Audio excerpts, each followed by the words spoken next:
In the shining heart of the Empire of Varelia, where bloodlines were catalogued like star charts and ancestry meant more than ability, stood the ivory halls of the Prime Academy.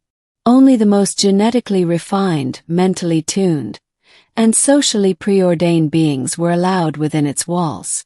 And among them walked Serana Valdar, third-born of the royal house of Lamari, heir to over 6 centuries of engineered perfection. She was bred for strategy, gifted with the clarity of a mind sharpened over generations, and she knew it.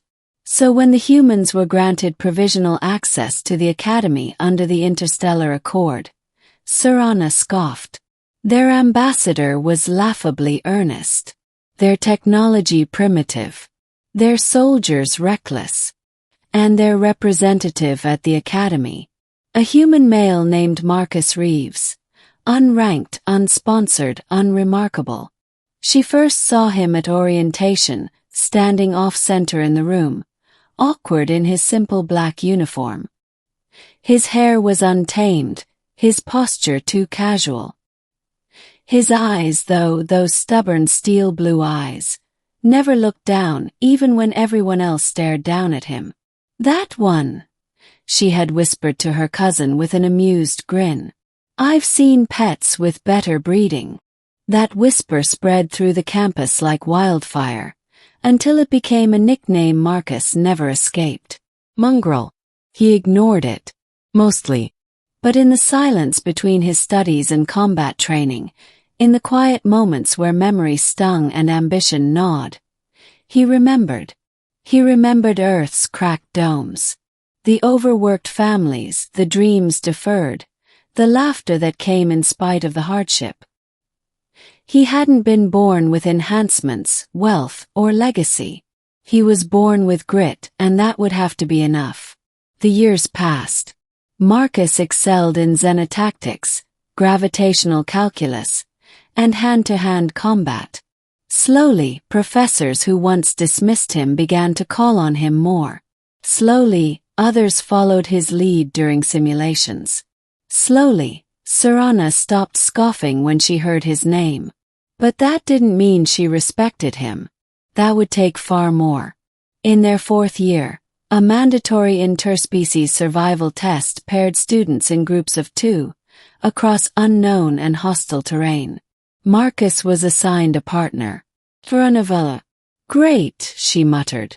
"I'll have to do everything." Marcus shrugged. "Feel free. I could use the nap." Their ship dropped them on Corthan 6, a jungle moon with ever-shifting terrain and bloodthirsty flora. The test: survive and signal extraction in 6 days. No weapons, no AI assistance, no interference. They clashed immediately. She trusted her algorithms. He trusted his instincts. She overanalyzed. He improvised. She almost drowned crossing the plasma river until he pulled her out. He nearly got swallowed by a camouflaged vine beast until she severed it with a sharpened branch. But they survived. Together. On the 5th night, huddled in a makeshift shelter under humming foliage, Serana broke the silence. "You don't belong here, you know. Not by their standards." "I know," Marcus said, staring into the fire. "So why fight so hard to stay?" He thought for a long moment. "Because if I'm here, then maybe the system isn't unbreakable. Maybe someone else from the bottom can claw their way up too." That night, Serana didn't sleep much. Something about the way he spoke, it had weight. Like conviction wrapped in bruises.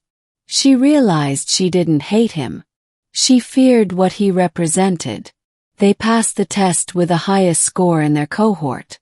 Their partnership begrudging, then professional, then something more continued.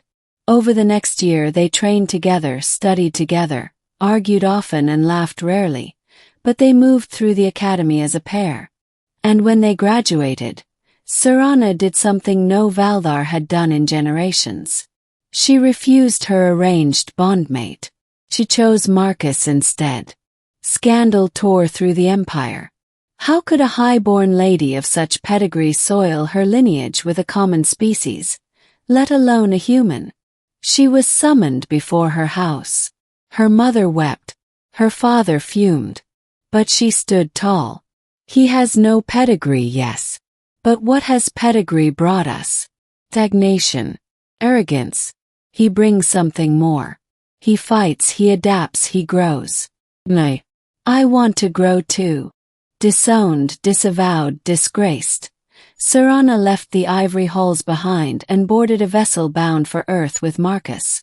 Earth was not what she expected. There were no golden spires. No genetic caste system. Just cities with rusted bones and people who laughed with open mouths and full hearts. They married in a courtyard garden under a polluted sky and planted a tree after their vows. It grew taller than the building in 5 years, watered by their hope and rooted in everything they had given up. When their first child was born, Aaron Reevesveller, the galaxy didn't pause. But Serana did. She held the infant, not bred but born, and something in her core shifted. She didn't care about House Val. Not anymore. She had this. 20 years passed. The Reevesveller family expanded. 3 children, each born without enhancement, without status, and yet gifted beyond any algorithm's prediction. Aaron, the eldest, cracked faster than light communication barriers using only Earth-standard tech. Kale, their second, redefined plasma shielding with principles no one had dared apply. And Nyla, their youngest, led a diplomatic initiative that prevented an interstellar war, purely by understanding what others refused to feel. The galactic community took notice. The name Reevesveller began to circulate in academic and military circles. Then the Empire of Varelia came knocking again. When the Empire summoned Serana and Marcus to the capital for a diplomatic inquiry, they went, cautiously. They were greeted not with contempt, but thinly veiled desperation. The Empire was failing. Rigid structure and inbreeding had stifled innovation. Entire sectors lagged behind. War loomed on 3 fronts. And the ruling houses were scrambling. "We wish to reintegrate your line," said High Counselor Theros, head bowed slightly. "Your children have done what none of ours could.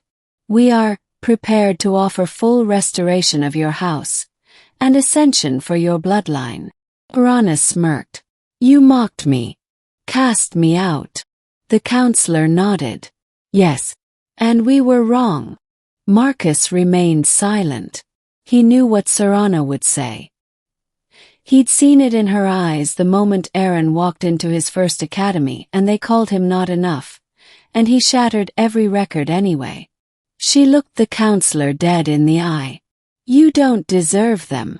Back on Earth, the 3 Reevesveller children sat around the old courtyard. Aaron fiddled with a data chip. Kale poured synth tea for his siblings. Nyla tapped a news feed into the air. "You see this," she said. "Valdar House has filed for restructuring. They're genetically integrating outsider lines." "They're panicking," Kale added. Aaron chuckled. "Guess our parents broke more than hearts." They laughed, not cruelly, but triumphantly. Their parents had once been mocked, exiled, scorned. Now the Empire imitated them. 1 year later, the Empire would formally recognize the Reeves Principle, a strategic philosophy emphasizing adaptability over optimization, hybrid vigor over genetic purity, and empathy over elitism. It became required curriculum. And in the center of it all, a new monument was erected in the Capitol Plaza. 2 figures, sculpted from starlit marble. Serana Valdar and Marcus Reeves. Side by side. Cool.